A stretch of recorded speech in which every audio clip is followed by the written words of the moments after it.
Hi guys! Good afternoon. Nandito tayo ngayon sa Manukan.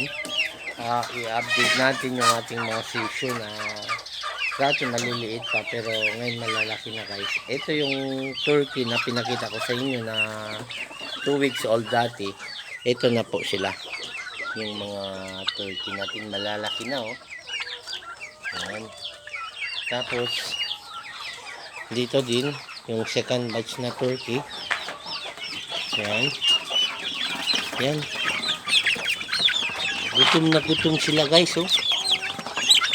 Ang dami nila. Pati chicken, nandyan na. Kasali na. Andun pa kasi bumili ng pagkain ng tatay ko.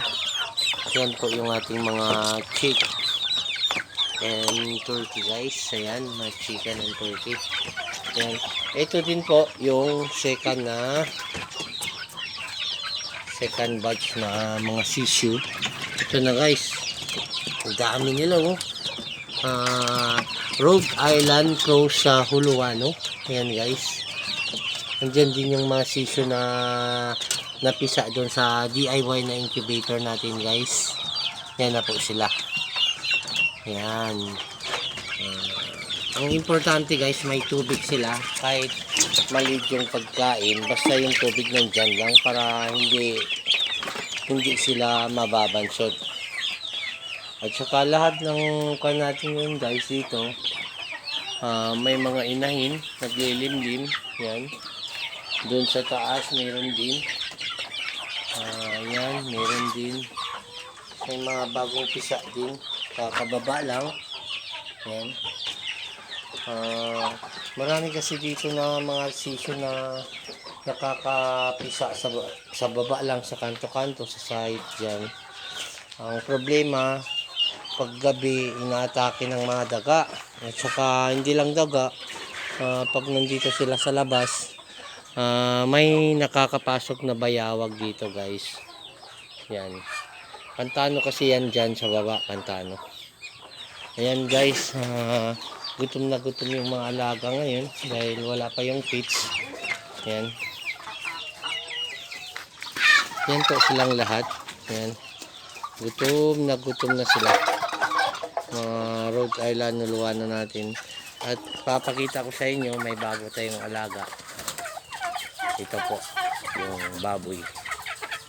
Pasintabi po sa ating mga kapatid na Muslim. Yan po yung ating baboy.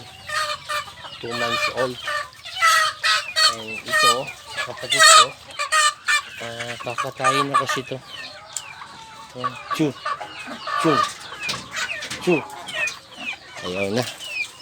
Yan guys, ito pala yung bagong nating kulungan na ginawa natin kahapon, na alambre na ang gamit ko guys kasi hindi kaya. Shock plastic lang ang gagamitin natin. Maraming daga na binubutasan lang yung ating mga wire. Yan, butas na yan oh. Kaya yun na yun guys, tamitlok oh.